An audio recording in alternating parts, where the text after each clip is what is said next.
అందరికీ నమస్కారం. ఇది మీ వేణు. మార్నింగే మనం నిన్న నంద్యాలలో జరిగిన బస్సు ఇన్సిడెంట్స్ గురించి మాట్లాడుకున్నాం. అందులో బస్సులో ఉండే ఒక అతను చేసిన సహాయం, అందరి ప్రాణాలను ఎలా నిలబెట్టాడు అనేది మార్నింగ్ మాట్లాడుకున్నాం. నేను ఇక్కడ ఇంకొంచెం డీటెయిల్డ్గా మాట్లాడదామని ఈ వీడియో చేస్తున్నాను. ఒకటేంటంటే, ఎప్పుడు బస్సు ప్రమాదాలు జరిగినా బస్సు డ్రైవర్ నిర్లక్ష్యమనో లేకపోతే బస్సు కండిషన్ సరిగా లేదనో మాట్లాడుకుంటూ ఉంటాము. మనం ఎక్కువగా కూడా బస్సు డ్రైవర్ నిర్లక్ష్యం, బస్సు సిబ్బంది బాధ్యత రాహిత్యమే ఎక్కువగా బయటపడుతూ ఉంటుంది.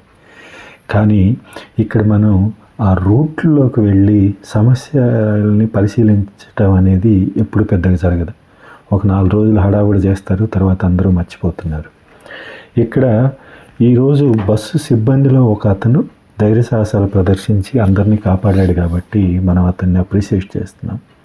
అదే అతను కూడా మేబీ పారిపోయిందంటే మనం కంప్లీట్గా బస్సు సిబ్బందిని బ్లేమ్ చేసేవాళ్ళం ఈ కారణాలన్నిటికీ. నిన్న సంఘటన చూసుకుంటే బస్సు టైర్ పేలిపోవటం వల్ల ఈ దుర్ఘటన జరిగింది. అధికారులు ఆ బస్సు టైర్ ఎందుకు పేలింది, రీబటన్ టైర్స్ ఏమన్నా వాడారా, పాత టైర్ని రీబటన్ చేయించి ఏమన్నా వాడారా, దానివల్ల ఈ ప్రమాదం జరిగిందా అనేది పరిశీలిస్తున్నామని చెప్పారు.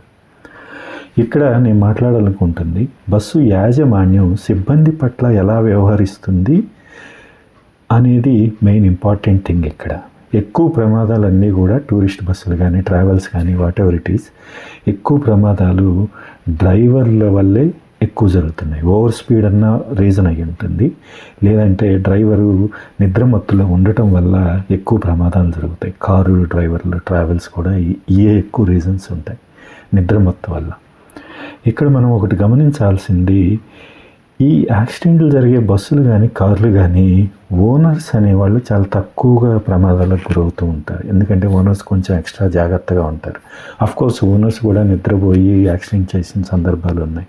బట్ బస్సుల దగ్గరికి వచ్చేసరికి 99% ఓనర్ ఎవరు డ్రైవర్గా ఉండరు. బస్సు ట్రావెల్స్లో డ్రైవర్లే ఉంటారు.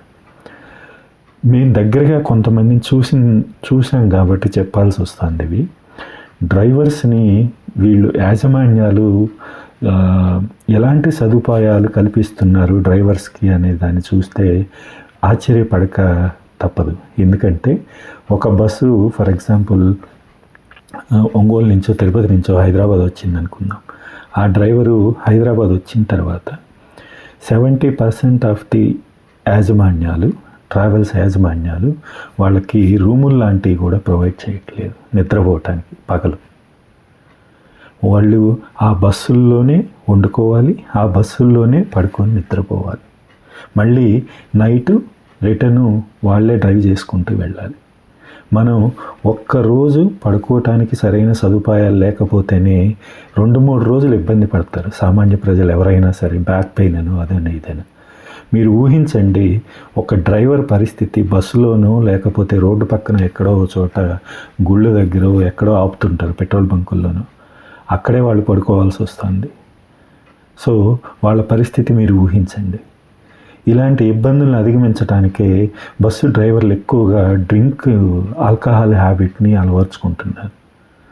దాంతో వాళ్ళకి తెలియకుండా నిద్ర పడుతుంది. అట్లీస్ట్ అలాగైనా సరే బాడీ కొంచెం సేపు స్లీప్ మోడ్లోకి వెళ్ళి వాళ్ళు మళ్ళీ సాయంత్రం డ్రైవ్ చేయడానికి వీలుగా ఉంటుంది అన్న ఉద్దేశంతో డ్రైవర్లు ఎక్కువగా ఆల్కహాల్కి ఎడిక్ట్ అయిపోతున్నారు. అది వాళ్ళ ఆరోగ్యం మీద తీవ్రమైన ప్రభావం చూపుతుంది. మీరు గమనిస్తే డ్రైవింగ్ ఫీల్డ్లో ఉన్న వాళ్ళు ఎవరూ కూడా లాంగ్ రన్లో హెల్దీగా ఉన్న వాళ్ళు చాలా తక్కువ కనిపిస్తారు మీకు. వాళ్ళు ఒక 10 years 15 years చేశారు అంటేనే చాలా ఎక్కువగా చూడొచ్చు మనం. అంత అన్హెల్దీ అయిపోతున్నారు వాళ్ళు.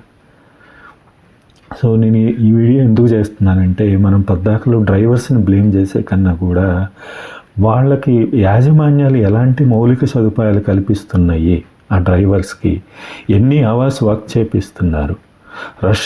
రష్ టైంలో పండగ సీజన్లో అయితే ఒక్కోసారి వాళ్ళకి 2-3 రోజులు కంటిన్యూస్గా తిప్పుతూనే ఉంటారు. సరైన నిద్రాహారాలు కూడా లేకుండా డ్రైవర్స్కి డబ్బుల కోసం యాజమాన్యాలు. సో ఇక్కడ మనం ఒకసారి ప్రాబ్లమ్ని రూట్లోకి వెళ్ళి చూస్తే డ్రైవర్లకి సరైన మౌలిక సదుపాయాలు కల్పించకపోవటం కూడా కొన్ని ప్రమాదాలు కారణభూతాలు అవుతున్నాయి. ఇక్కడ ప్రభుత్వం కూడా ఆలోచించవలసింది. పద్దాకు డ్రైవర్స్ నిద్రపోతూ తోలుతున్నారనో, డ్రైవర్స్ ఓవర్ స్పీడ్ వెళ్తున్నారనో కాకుండా వాళ్ళు ఎందుకు ఇలా చేయాల్సి వస్తుంది అనేది కూడా కొంచెం ఆలోచించమని నా విజ్ఞప్తి. Thank you. దీని మీద మీ కామెంట్స్ కూడా తెలియజేయండి. మీ సైడ్ నుంచి ఏమన్నా సలహాలు ఉంటే యాజమాన్యాలు పాటించాల్సినవి కానీ డ్రైవర్స్ పాటించవలసినవి కానీ దయచేసి తెలియజేయండి. Thank you.